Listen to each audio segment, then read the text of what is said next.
Introducing Real estate people.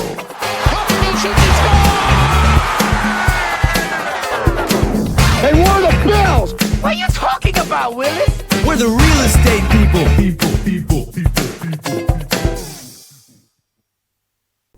Welcome to another episode of Real Estate People Podcast. I am one of your hosts, Nicholas Giambra. And I am the other one of your hosts, Eric Arnett.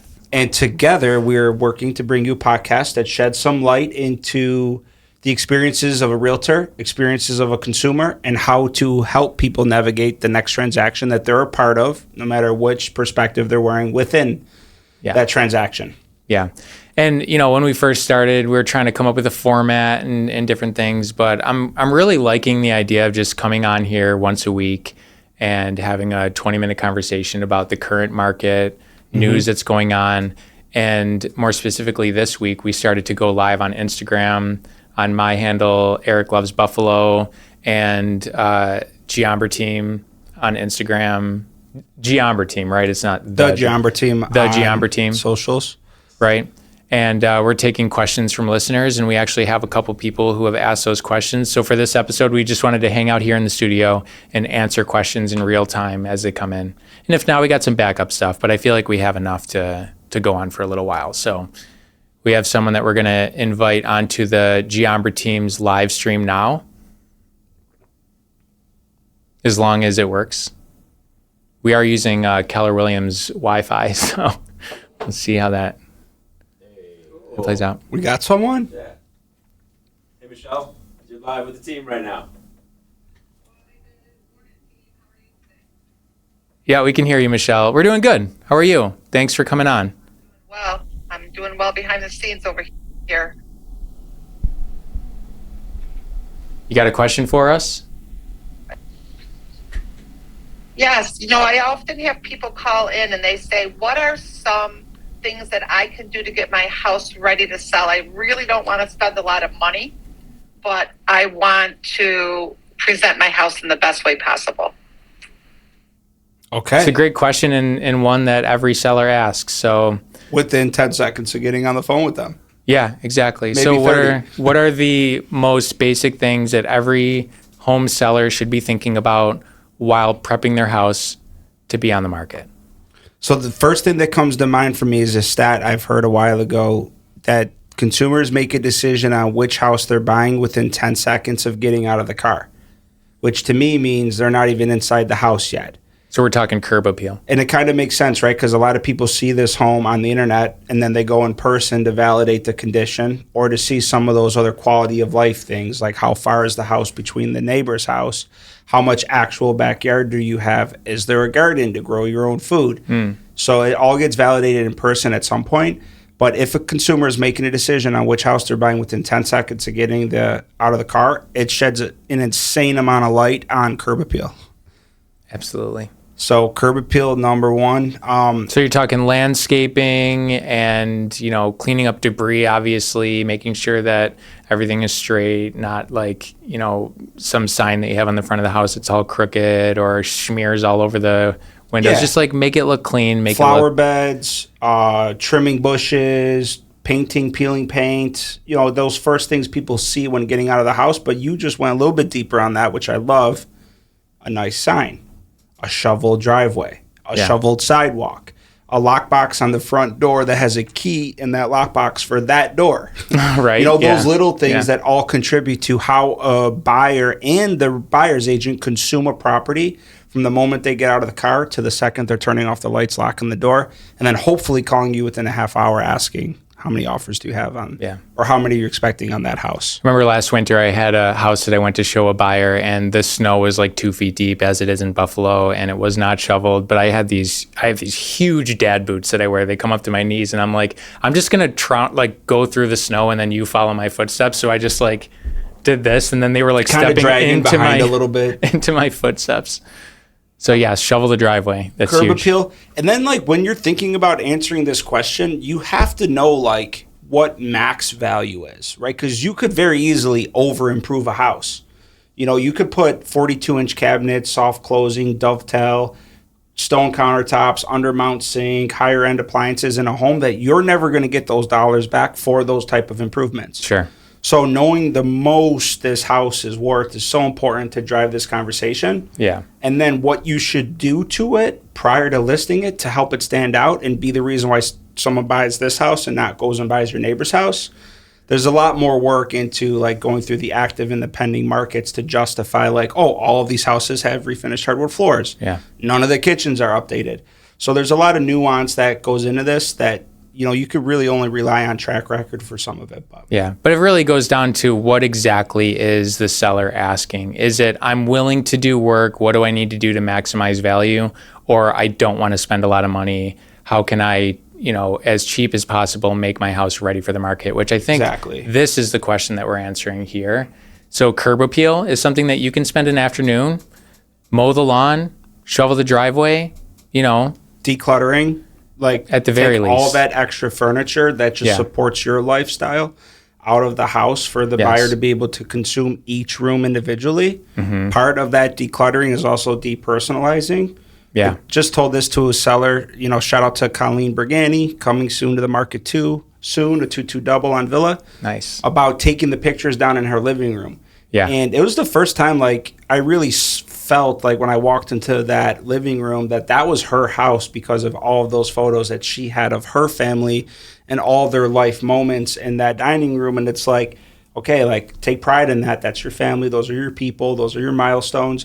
But it's not what other people want to see when walking through your home. Yeah, when somebody's walking through the house, they want to imagine themselves occupying the space, not feeling like they are intruding on someone else's space. So personal pictures and, you know, sentimental trinkets and stuff, a lot of times those things are best to be taken down, not because they're not valuable, but because they're not valuable to the people who are walking through. They're only valuable to you. Who you're asking to come by your house. Yeah, yeah. Like back end. And you brought up a good point, too. It's more than just saying you should renovate your kitchen, you should renovate your bathroom, you should refinish your hardwood floors or paint your walls. Understanding how all of those items directly relate to value and what's the return on investment for making those improvements prior to listing a home. Right. It's a little bit tougher of a question, but that's really what it comes down to. Yeah. What makes sense to do prior to listing my home based on value of real estate. Yeah. You're not asking this, but I'm going to pretend you asked. What are the top 3 that I would recommend? What are the top 3 that you would recommend? It's a great question, Nick. Thanks for asking. Yes. The first one would be curb appeal. The second one would be cleanliness and depersonalization. And the third one, a cheap way to spend an afternoon and increase that first impression of your house is paint, right? Mm-hmm. So make sure that if you have, you know, a lot of people like to paint their house all different fun colors based on what the kids want and what you were into or what the trends were a couple of years ago or whatever. But for selling a house, you want it to feel open, you want it to feel fresh, you want it to feel clean. So a lot of times we recommend people to paint with a light neutral color. Yeah. Even if it's the same color throughout the whole house, the same light neutral color throughout the whole house is better than every room being like purple, orange, you know. But all 3 of those items you just discussed all boil down to how someone feels while walking through your home. Yeah. Because you've went neutral, because you've depersonalized and decluttered, and because you've, like, you know, given them an accurate representation of the house with curb appeal and stuff. Yeah. So. Then you got a blank space, baby, and we're going to write your name on that contract. Absolutely. All right. So I think that's good for that question. Do we have another one? Yes. The next question is, what are the rates like right now? Commercial or residential? Question number Probably 1. talking residential.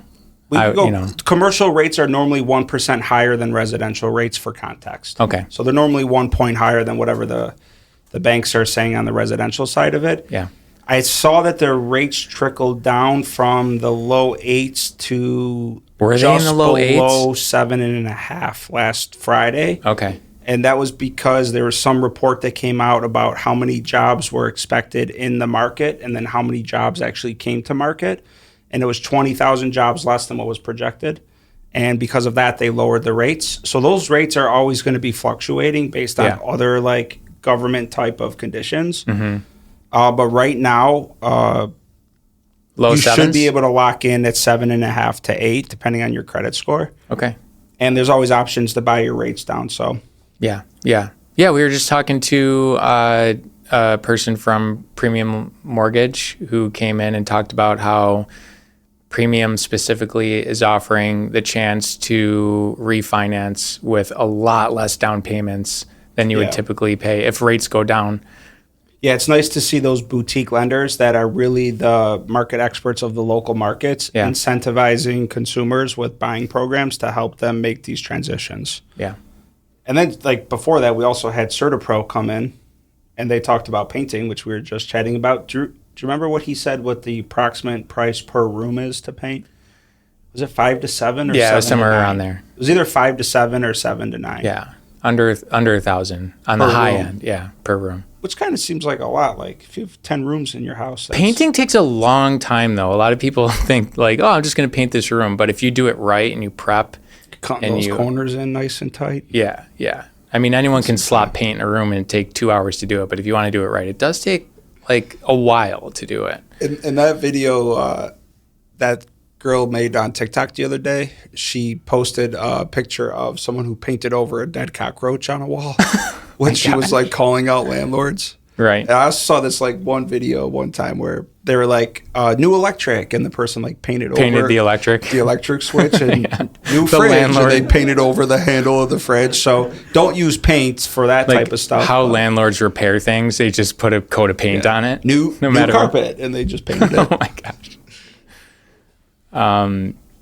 But yeah, so I was going to say about interest rates real quick. When interest rates were so low a couple of years ago, everyone was in the market, but it was driving home prices way up. And now interest rates are higher, but there are less buyers in the market now. So if you can afford to buy a house, it's actually a good time to buy because there's less competition. Not on every house, depends on, a bunch of factors. But you're able to secure a more reasonable purchase price, and then the rate can always change. You can't change your purchase price down the road, right? But you can change your rate. Absolutely.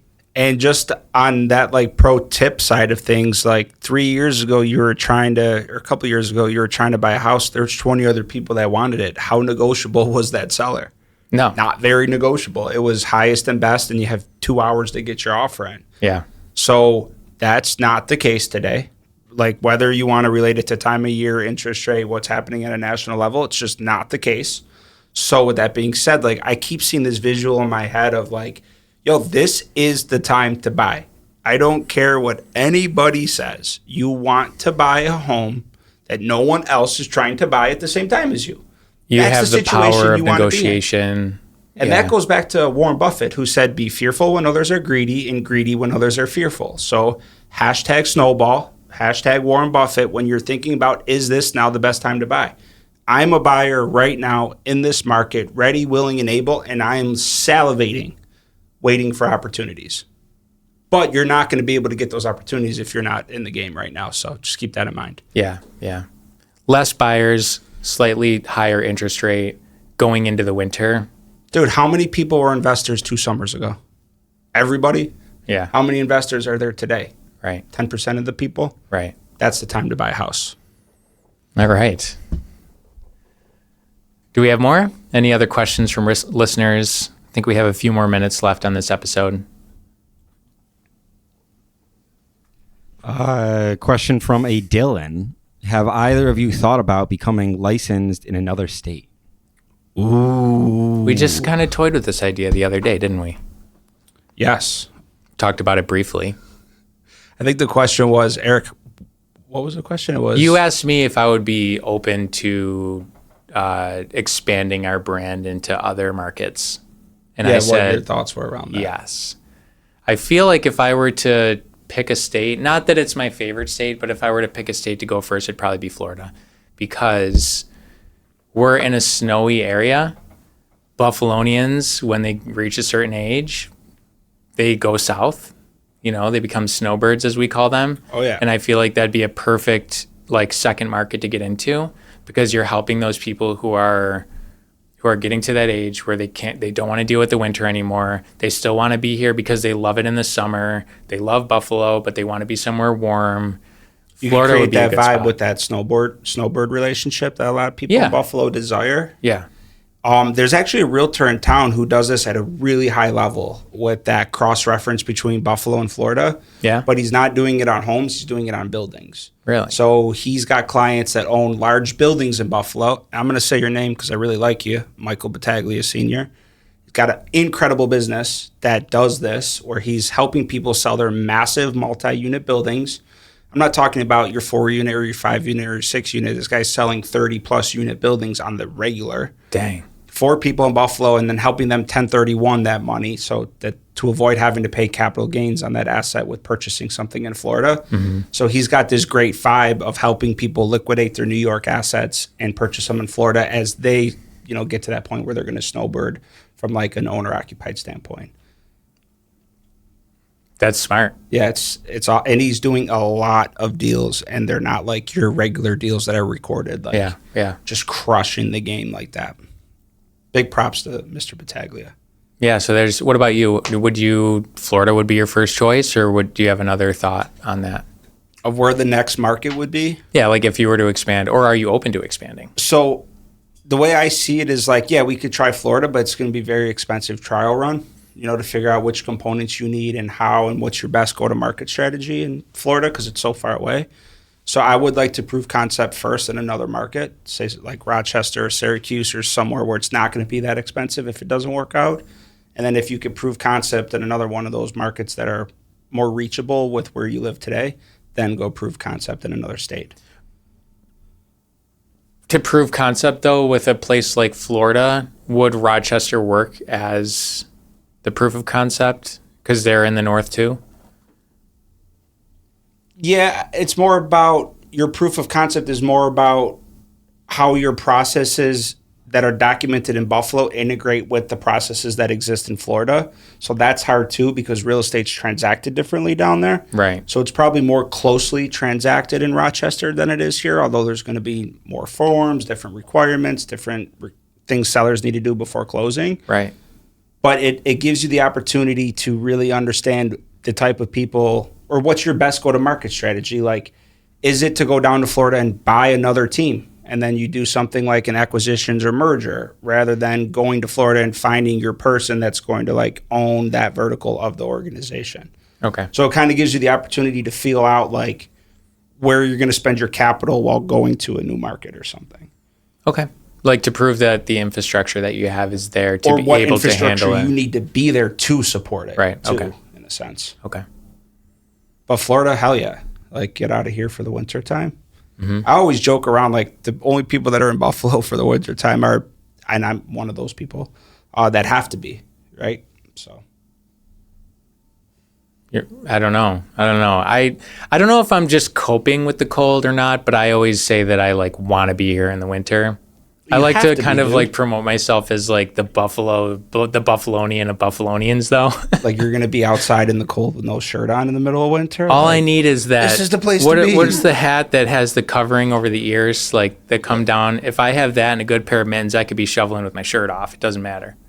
Hashtag Buffalo guy. Right. Eric loves Buffalo. Right. All right. So where are we at on time? I feel like we're wrapping up here. And so this was fun. Pro tips. You got any pro tips for us? You want to do one on the rest side or you want me to take first on the landlord side? I got a pro tip on the landlord side to start. Okay. And one of our clients yesterday asked us who's going to be leasing 8 apartments in one building. We helped him purchase the building. He constructed it on his own. We didn't get involved at all on that.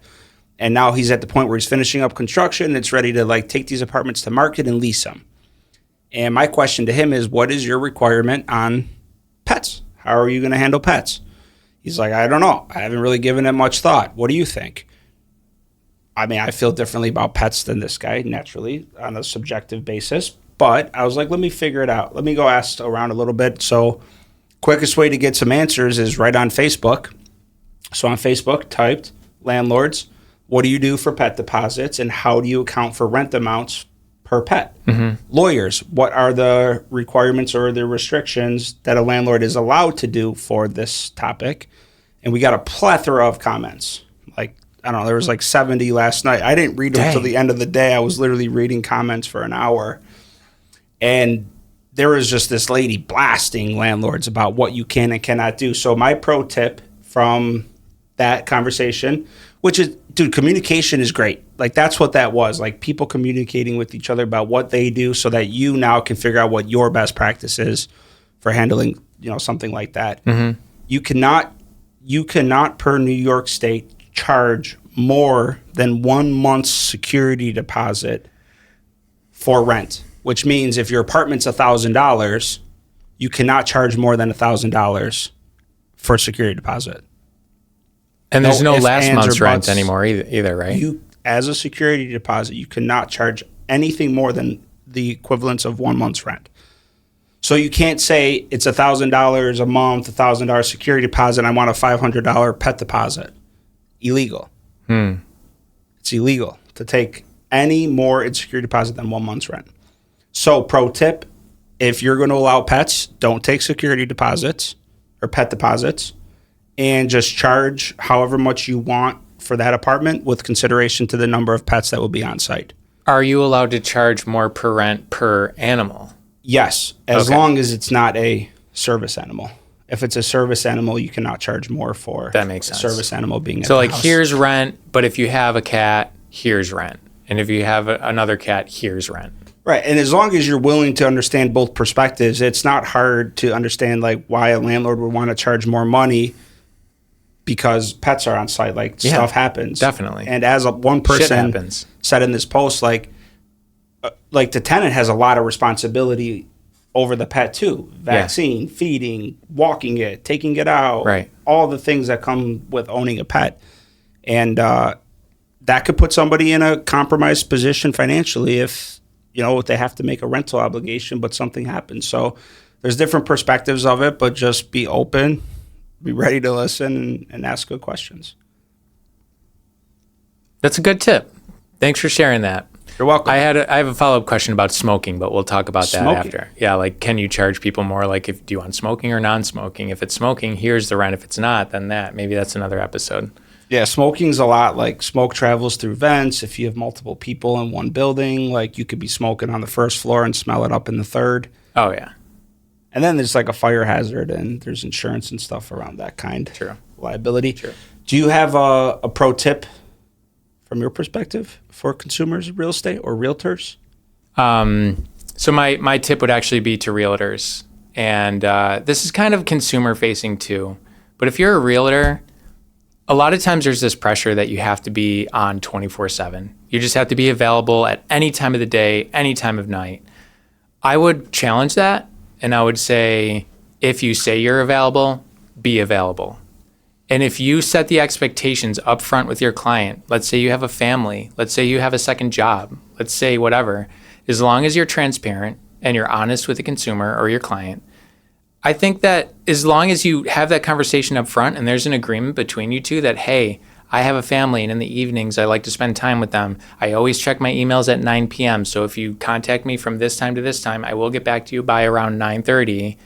If there's an agreement there, then you're good. But if you tell someone that you're available whenever and then they text you and you're not available, it's kind of on you to put that expectation on yourself. You don't have to be available 24/7, but you have to be available when you say you're available. And for the people that you said that you'd be available for. And to the people In those moments too. Yes.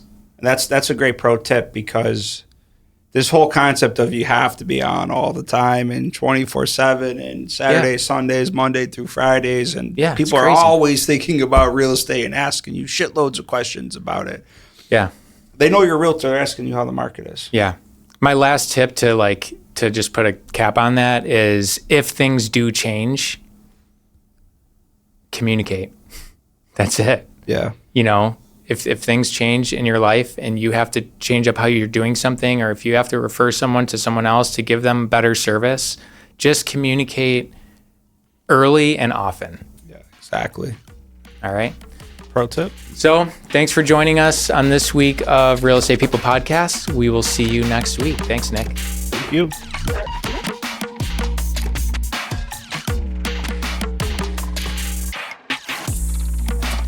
This is a huge problem, Dylan. This is literally a huge problem. The way the system is currently structured, as you just alluded to, 9 out of 10 agents are gone after 18 months. Yeah. They don't sell a house. 78% of teams don't make it past 2 years. So those are big problems. And you have a legacy industry that is incentivized to bring in more. Who makes more money on agent count?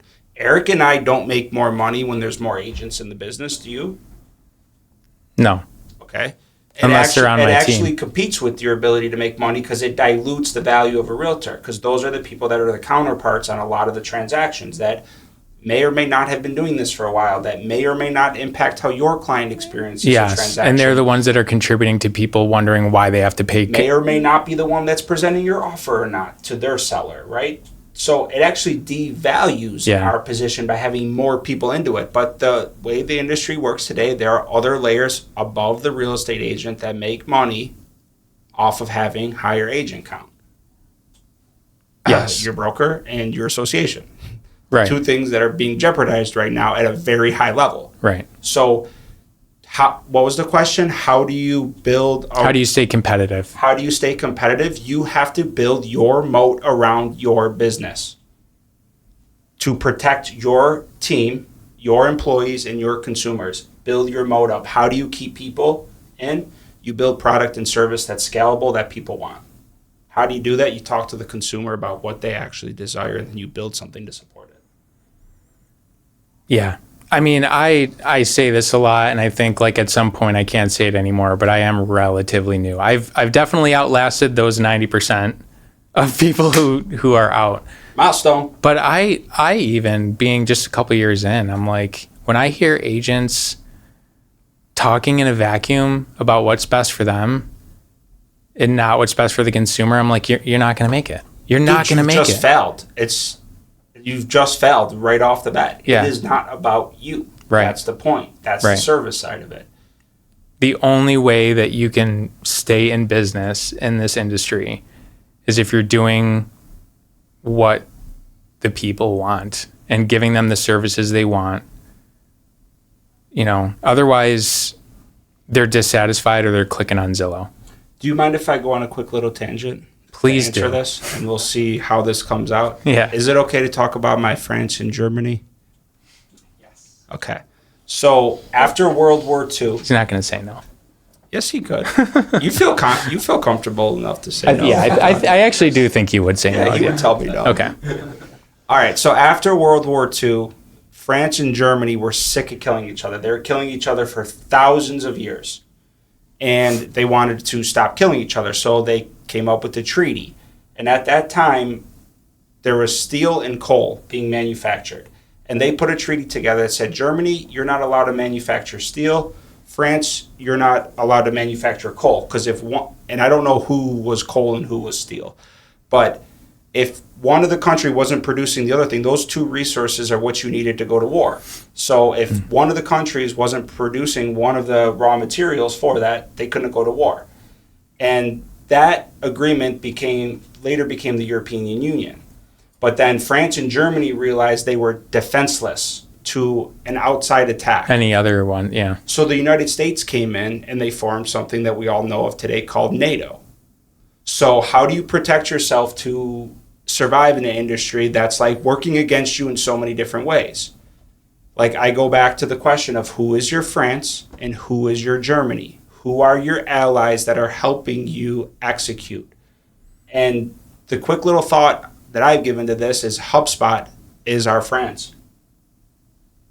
Right? They're our ally. They are our operation procedure. They are our CRM, our pipelines, our marketing funnels, our reporting. That's our France. And now who's our Germany? I don't think it's NAR, dude. And I know it's not Zillow.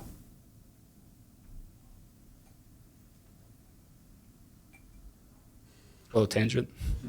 The Perno Brothers, Germany. Welcome to the show. But you know what I'm saying? Who are your people that you're aligning with? Who's your France? Who's your Germany? Does that make sense, or is that weird? 'Cause I've said it a lot lately. I feel like I'm not quite there understanding.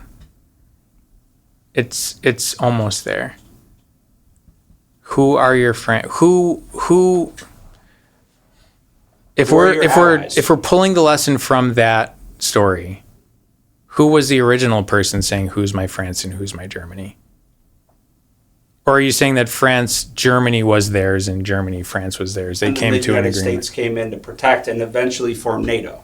Right, so those two things resulted in Now European. they're all protected, kind of thing. Right, now Okay. you have NATO. Now you have the United Nations, which is like a whole nother political debate, which we cannot get into at this time. However, like there's a concept there. Like you need protection, and who are your allies? Okay. Fellas, we have one more question. Do you all sell houses in the inner city of Buffalo? Absolutely. Which market you want to talk about? Yeah, I mean that's one of the things that Do you only? Oh, excuse me. Thank you. Yeah. Do you only do houses in Buffalo? Yeah, so I'll give a little clarity to that. When we talk about Buffalo, we're talking about Western New York as a whole, and I think that most locals, when they refer to Buffalo, they don't only mean the city of Buffalo. People from Orchard Park say they're from Buffalo. People from Tonawanda say they're from Buffalo. So when we say Buffalo, we're not specifically saying the city. We are licensed to do real estate in all of New York, but we specialize in the Western New York area. So if you were to drive an hour, hour and a half in any direction, apart from Canada, which is 5 minutes one direction, we're able to do that. And we have agents who have expertise in each of those areas. Yeah, and the way things are set up right now, real estate's often done by county. So each county will have a separate contract, separate forms, separate procedures. And like Erie County, we also sell homes in Niagara County. We also sell homes in Cattaraugus County. But we're predominantly Erie County, which will cover everywhere from Hamburg to, outside of Clarence. Yeah, yeah. And also, too, we are a team or an organization that treats every client exactly the same, whether you're selling a $50,000 house that needs a lot of work in the inner city or you're talking about $1 million property out in Orchard Park somewhere. Right. Everyone's still getting professional photos. Everyone's still getting a thorough valuation on what a home is worth. Yeah. And if we have agents on our team that are treating leads differently because of their location, they're not going to last on the team. Yeah. It's going against our mission statement, which is to make real estate inclusive, transparent, and rewarding. And if that's not happening, there's like no exceptions. Yeah. And the key word that you always say is every. We want to make every real estate transaction transparent, inclusive, transparent, and rewarding. So we do, and we'd be happy to help if you have needs in the inner city or outside. Yeah. City of Buffalo. Of course.